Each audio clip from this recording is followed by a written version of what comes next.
Miku realized that the birch tree is a very useful tree, and he wouldn't cut him down. And the tree thanked him and said to Miku, "Remember, you care for us, and we'll care for you." So Miku went on into the forest. He came upon another tree and thought, this one is good for firewood. He raised his axe and... Stop! Oh! Stop! Don't cut me! What? Why? I am a cherry tree. I know you love cherry pies. If you cut me, there will be no more pies for Miku. Oh. Well, I guess that's a good idea. I won't chop you. Thank you. You care for us, and we'll care for you. So Miku went on into the forest. Soon he found a broad, leafy tree. He raised his axe and... Stop! Oh. Stop! Don't cut me! Well, why not? I am a maple tree. You make maple sugar, maple syrup from my sap, and maple sugar too. You don't want to cut me down. I do like maple. Okay. I won't cut you down. Thank you. You care for us, and we'll care for you. Miku went on through the forest, but every tree had a good reason why he should not cut it down.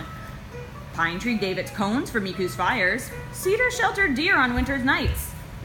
Walnut gave it nuts. Each tree gave something. At last, Miku sat down to think. He thought to himself, I'll just gather branches from the forest floor for my fire. All of these trees serve a purpose. It would be a mistake to cut any of them down. No sooner had he uttered these words than a little man jumped out from behind a tree. The little man was such a strange sight. He was wearing a coat made of birch bark. His hat was made of acorns, and his shoes were made of thistledown. The little man said to Miku, I see that you care for the trees.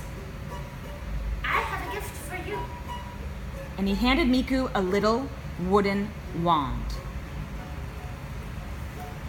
He explained that whenever you need something from nature, just show this wand and ask all of the birds and beasts, and they'll be glad to help in return for the kindness you gave to the trees.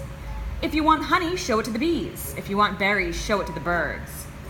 When you are ready to plow your field, show it to the moles. All of these creatures will help you, Miku. Just one thing, though. Never use the wand to ask for something that goes against nature. Never ask for something that should be impossible. Never do that. Miku took the little wand and went home.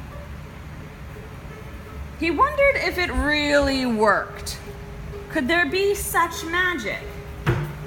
He thought, oh, I'll test it on the bees. And he asked the bees for some...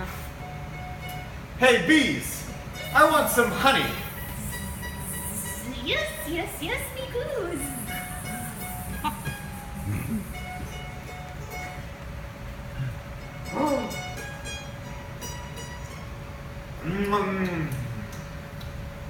Thanks, bees.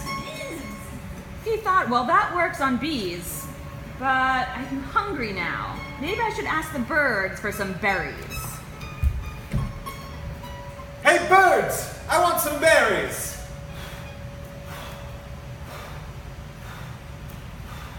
Yes, Miku. We'll be right back.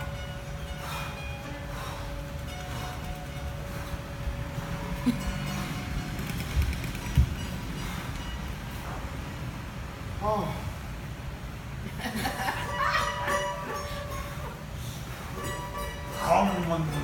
With his tummy full, Miku realized, I have it pretty easy now. Whenever he wanted something, he had only to show the little wand to the creature and they would help him out.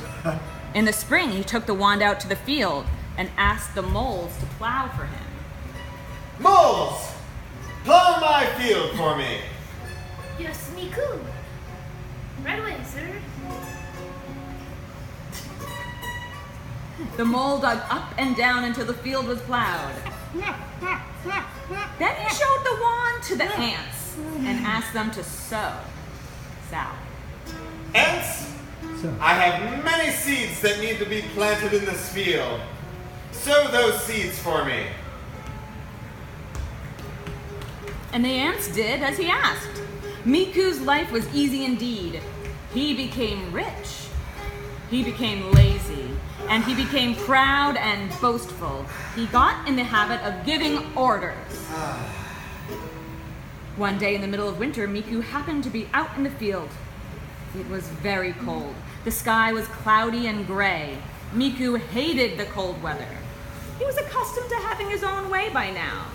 Without thinking, he held up his wand to the sky. Miku commanded, Sun, I command you to shine down upon me. I am cold, and I wish to be hot, hot, hot. Hot sun in the middle of winter? This is going against nature. Miku should never have spoken those words. Immediately the clouds parted and the sun began to shine. Its rays burned down and Miku grew hot, hot, hot. That sun's intense heat focused on Miku and zap! Miku was gone. Nothing was left, not even the magic wand. Since that day, the trees have never spoken to another human being. Though they say that if you walk through the woods and listen, you can hear them whispering high up in the treetops. You care for us, we'll care for you. You care for us, and we'll care for you. The end.